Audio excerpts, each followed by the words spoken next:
beautiful ladies out there, and welcome to another episode of Jalisa's Fashion Files. This week's episode is a continuation of the video that I did last week where I said I would be starting a series on the different body types and explain to you guys how to determine your body type, how to dress it, things to avoid, and to just help give you guys a better understanding of you guys and your bodies. So this week's video is going to be on the pear-shaped woman, and the reason why I chose to do this video first is because the pear-shaped is the most common body shape there is among women. I myself am in that category, and I know that a lot of you that are watching will fall into this category as well. So how do you determine if you're a pear-shaped woman? The pear-shaped and the hourglass woman can be similar, so it can be confusing to determine if you're hourglass or if you're pear, just because both are very curvy.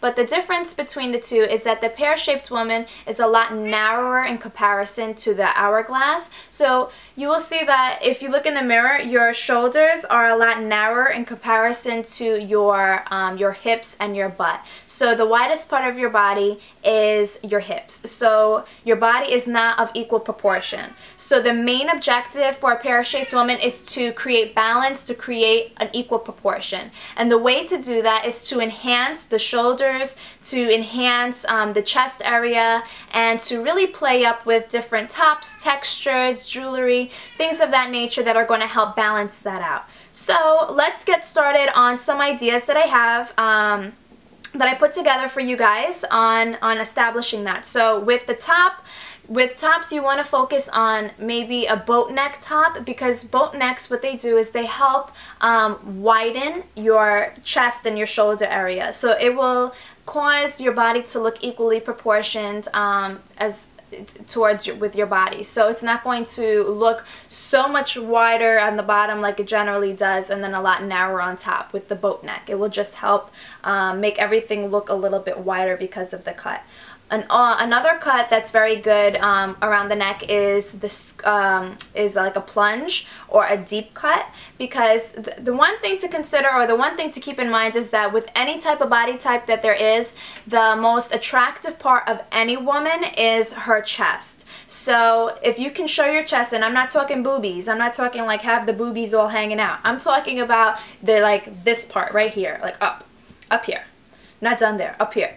And with necklaces or with scarves, but when I get into the apple-shaped woman, which is actually the opposite, where you're bigger on the top and smaller on the bottom, some of the rules are going to be different and causing attention to come up here, because you don't want the attention there, but that will be for the other video.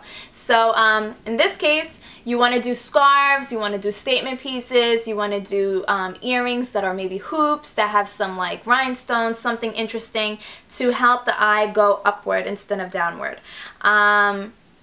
A lot of patterns, different textures, something like this where I have like some frilling and you see like the vibrant color is going to take away if I chose to pair it with a pair of skinny jeans, which is not the ideal cut for a pear-shaped woman, but because I'm creating volume on top, it's going to be okay. It's not going to be in your face, look at my hips and my butt. Now if you choose that you don't want to do something that's so vibrant and you want to wear like a simple tee, then I would suggest going with a pair of jeans or pants that are more wide at the bottom or flared, because then in that case what it's going to do, it's going to create balance from the bottom half all the way up to the top. So it's going to help elongate you, especially if you're wearing like a medium to dark wash jean. It's going to help elongate your body, especially if you're short, and it's going to create that illusion that everything is proportioned. Another thing I want to say with blazers and with jackets in particular is you want to avoid getting something that's going to stop exactly at the hips, because again it's going to draw attention to the hips. So if you're going to go for like a cut, for instance, you want to go for something that is maybe a little bit more pointed towards the ending, and that's a little bit longer towards the bottom. It's going to give you structure, and it's going to again take away from the wideness and help you look a little bit more narrower. So with blazers, with coats, you want to go with like a shape that's like more inverted, as opposed to something that's going to stop right at your hips. Now if you are going into wearing dresses or skirts, and I combine the two because the A-line is the most I guess you can say, is the most flattering for the pear-shaped woman, and they come in the skirts or the dress fit.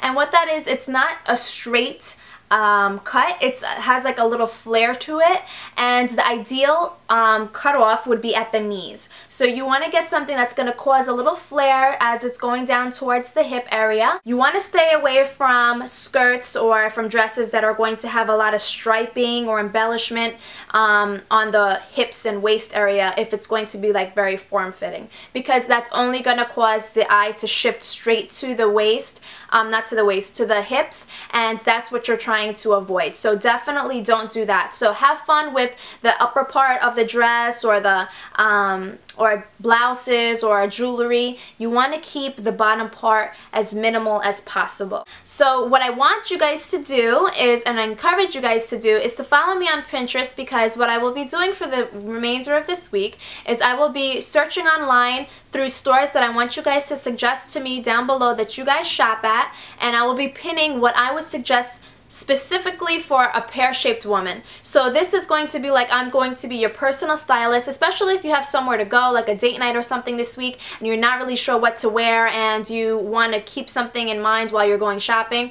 Definitely follow my board. It's entitled Pear-Shaped Woman on my Pinterest. I'll have that down below. Follow that board, and I will be pinning throughout the remainder of the week to give you guys some suggestions on what it is that I'm talking about, so you can put what I'm verbalizing into a visual thing, and you can really put the two together, and I can help you guys really transform your body and just to really feel good about what you're wearing, because I feel when you feel good about what you're wearing, the confidence comes out and you're just a better, happier person overall. So that's the goal that I'm trying to do. I'm very excited in helping you guys, and I hope that you find it helpful. And as always, don't forget to check out my fashion blog, which is jalisasfashionfiles.com, and you can post any questions that you may have directly here, or if you want to leave a comment on my blog itself. Follow me on Twitter. You can post questions there as well, and I will do my best to respond to them and to help you. Again, since I'm a pear-shaped woman, I've learned what works and what doesn't work. So I will see you guys in my next episode of Jalisa's Fashion Files, where I will be discussing the next body type, and I will be announcing that on Twitter.